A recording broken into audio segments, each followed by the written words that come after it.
Olá, bem-vindos à nossa aula de número 10. E nós estamos falando sobre o caráter de Cristo em nós, a matéria desse mês, dentro da nossa proposta do nosso curso de geração de servos. E como a gente tem falado sobre caráter até aqui, nós falamos principalmente desde o começo desse nosso tempo sobre os desdobramentos de fato como Jesus demonstrava o seu caráter. E a partir de agora nós vamos falar um pouco mais sobre detalhes ou traços, marcas do caráter de um cristão. E a gente não tem como começar de outra forma a nossa aula número 10 sem falar do maior traço de caráter ensinado por Jesus. Se você quer saber qual é esse traço, não tem como dizer de outras palavras, é a humildade. Talvez o maior de todos os traços do caráter do Senhor Jesus fosse de fato a humildade, porque ela foi a base pela qual todas os outros traços de caráter foram demonstrados. Porque realmente, mesmo quando ele ensinava com autoridade, nós nunca vamos encontrar Jesus em nenhuma descrição dos evangelhos fazendo isso de uma outra forma que não fosse humildemente sentado com as pessoas à mesa ou com uma criança nos braços ou alguma coisa desse tipo. Nós sempre vamos encontrar a humildade na base. Então a gente vai falar um pouco sobre essa aula, sobre esse traço tão profundo, tão marcante do caráter do Senhor Jesus Cristo, que foi a humildade, né? E a gente vai entender realmente que humildade é a base para todo o resto. Então a gente tem que começar definindo algumas coisas. O que não é humildade? Eu trouxe aqui uma lista de coisas que não são humildade. Por exemplo, moleza. O camarada é muito mole, não faz coisas. Não quer dizer que ele seja humilde. Por exemplo, um covarde. O covarde não é humilde. Se a pessoa tem medo de fazer as coisas, não é por humildade. Às vezes, realmente, porque lhe falta coragem no seu caráter. A falta de posicionamento. Você está no meio de uma situação, de uma reunião, estabelecendo metas ou coisas desse tipo, e as pessoas querem saber a sua posição e você não dá. Isso não é sinal de humildade também. Às vezes pode ser alguma das outras duas coisas, né? Pobreza. Você pode ser pobre e ao mesmo tempo não ser humilde. Como é verdade, eu conheci pessoas que, apesar de morar numa vilinha, numa favela, eram orgulhosos ao extremo.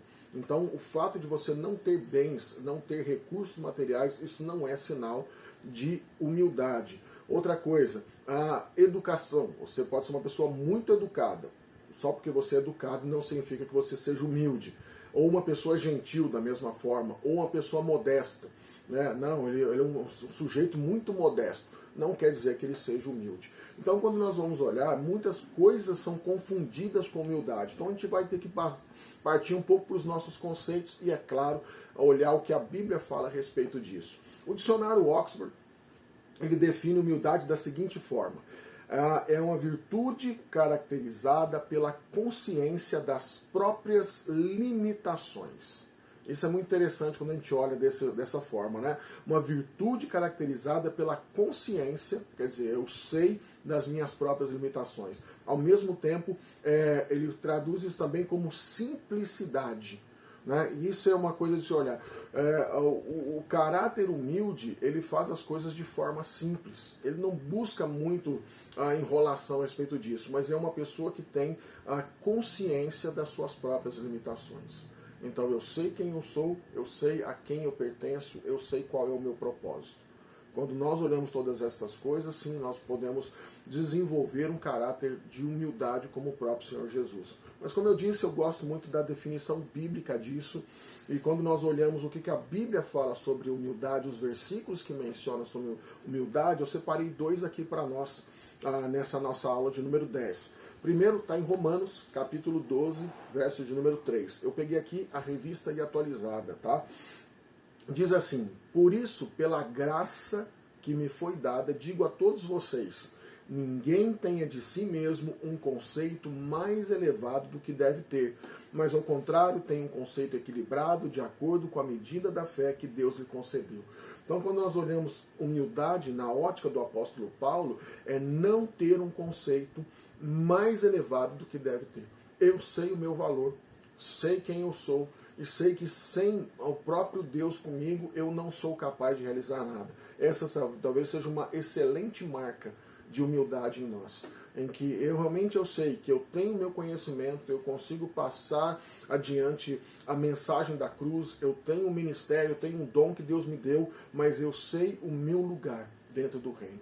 Eu sei exatamente a quem eu pertenço, de onde eu vim, e eu quero realmente todos os dias viver sabendo para onde eu vou.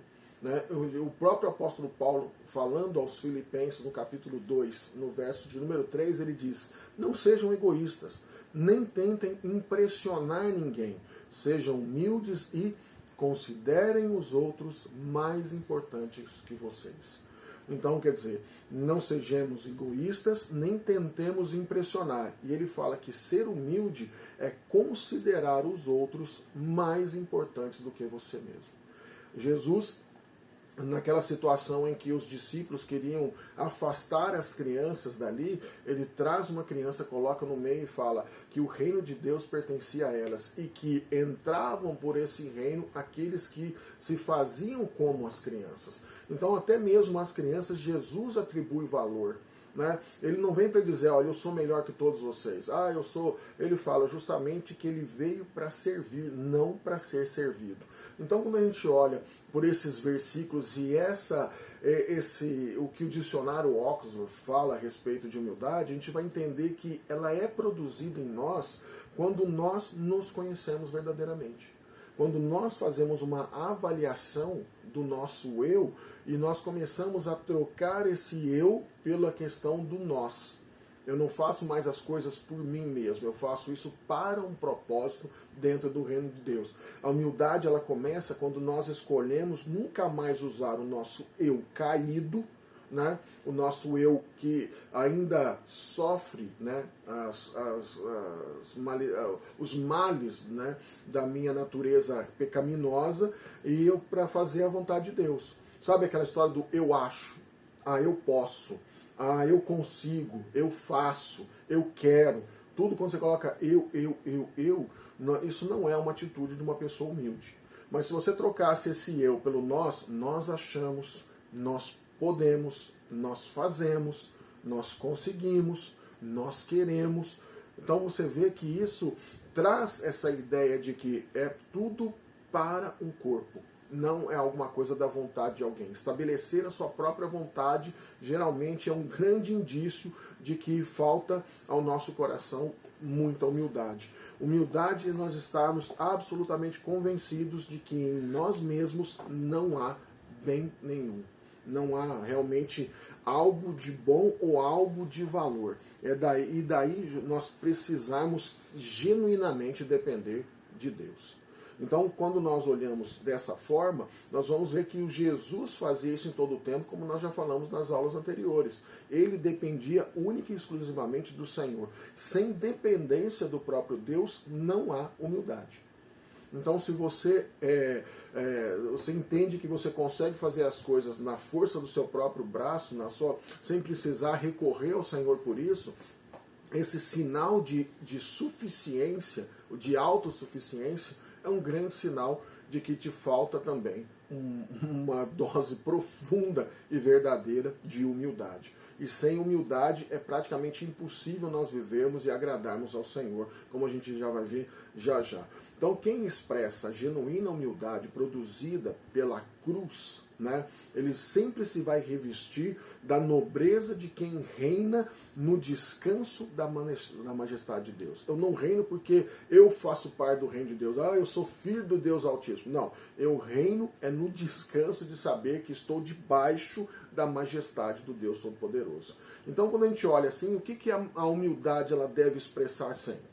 Né? O traço mais marcante de Jesus, como nós falamos, foi a sua humildade. Olha, eu separei 3 versículos que estão em Filipenses aqui. São versículos muito conhecidos do capítulo número 2, dos versos de 5 a 8. Olha só o que Paulo fala a respeito de Jesus. Seja a atitude de vocês a mesma de Cristo Jesus. Que atitude foi essa? Verso 6. Que embora sendo Deus, não considerou que o ser igual a Deus era algo a que devia apegar-se, mas esvaziou-se a si mesmo, vindo a ser servo, tornando-se semelhante aos homens, e sendo encontrado em forma humana, humilhou-se a si mesmo e foi obediente até a morte, e uma morte de cruz. Quer dizer, o Deus encarnado escolhe nascer entre homens. Ele precisou se esvaziar para isso. E o homem, né, nascido entre nós, ele ainda se esvazia de todo o seu reinado, de todo o seu poderio, vivendo e servindo a humanidade como se fosse realmente simplesmente um servo. Toda essa ideia desse esvaziar do Senhor Jesus tem todo um campo da teologia para falar sobre isso, né? Mas independente do que a teologia diz ou não a respeito disso, a pergunta que fica no nosso coração: será que nós somos capazes de esvaziar da nossa própria vontade para deixar que a vontade de Deus seja soberana sobre as nossas vidas? Então, obedecer essa vontade de Deus a despeito do nosso próprio querer, do nosso próprio coração, é um desafio. Nós precisamos colocar essa parte, esse traço do caráter de Jesus em prática na nossa vida. Porque se nós não conseguirmos ser humildes, isso vai fechar em portas mais rápido do que a velocidade das suas palavras ou das suas atitudes na pregação, no expandir do reino de Deus. Você pode falar 1 milhão de palavras, que a sua atitude sempre vai ser considerada algo de um arrogante, como quem está superior ou quem está acima dos demais. Mas quando nós nos colocamos junto, né, numa posição de reconhecer o valor das outras pessoas e não estabelecer o nosso próprio valor, é possível ao nosso coração estabelecer, ou desenvolver, ou crescer, ou se aprofundar dentro da humildade que o Senhor espera de cada um de nós. E a gente poderia até dizer, né, para mais ou menos caminhando para o concluir dessa nossa aula, né, a humildade é o ponto fraco do nosso Deus. Se você quer ganhar o coração de Deus, você precisa realmente ter um espírito humilde, né? Eu separei aqui um versículo que está em Isaías, capítulo 57, verso de número 15. Olha só o que diz, eu vou ler aqui na NVI. Pois assim diz o alto e sublime, que vive para sempre e cujo nome é santo. Habito num lugar alto e santo, mas habito também com o contrito e humilde de espírito, para dar novo ânimo ao espírito do humilde e novo alento ao coração do contrito. Então Deus dizendo que Ele é alto e sublime, habita num lugar alto e sublime, mas Ele também habita com o humilde e o contrito de coração. Então, como dizer, Deus não rejeita um coração humilde e contrito. Isso não quer dizer choro, isso não quer dizer lamento, quer dizer realmente que um coração que se prepara ou que vive intensamente para cumprir o propósito de Deus, conhecendo o seu próprio valor. Deus não resiste a esse tipo de pessoa. E é justamente esse traço que está tão em falta hoje no tempo em que a gente vive. As pessoas arvoram dizer: a minha igreja é melhor do que a sua, a minha doutrina é melhor do que a sua, o meu conhecimento da Bíblia é melhor do que o seu, eu tenho as palavras da verdade. Quando as pessoas, cada um coloca esse eu na frente de cada declaração, você já cria uma barreira natural. Agora, se nós, como filhos de Deus, irmãos na fé, já criamos essas barreiras, imagine quando você está pregando o Evangelho para uma pessoa desconhecida. Né? E muitas são as pessoas, as armadilhas que nós caímos nós mesmos quando, ao invés de falar da maravilha de quem é Deus, o Senhor Jesus e a salvação e o plano dele, nós preferimos dizer o que as pessoas estão fazendo de errado. Quando nós fazemos isso, não estou dizendo que nós estamos errados. De fato, nós sabemos o que as pessoas estão dizendo de errado, mas quando nós jogamos isso no rosto de outras pessoas, nós estamos declarando que somos melhores do que eles. Nós simplesmente estamos em pontos e momentos diferentes da mesma caminhada. Nós já conhecemos ao Senhor Jesus porque Ele nos encontrou, já confessamos os nossos pecados, já fomos lavados pelo sangue dele. Mas isso não nos torna de maneira nenhuma melhores do que aqueles que ainda não conheceram. Então nós precisamos ter noção exata disso quando nós estivermos aí realizando qualquer coisa, e se a humildade não for o traço fundamental do seu caráter, dificilmente o que nós vamos tratar nas próximas 2 aulas, que são de que maneira que um cristão pode ser útil a Deus, isso não vai ter valor sobre a sua vida. Ok? Então vamos terminar aqui essa aula de número 10. Eu espero que até aqui Deus já tenha falado profundamente ao seu coração, preparando aí mais e mais para as últimas etapas, né? As próximas aulas que nós temos pela frente aí, e que Deus possa abençoar poderosamente a sua vida. Tá bom? Que Deus te abençoe grandemente e até a próxima aula.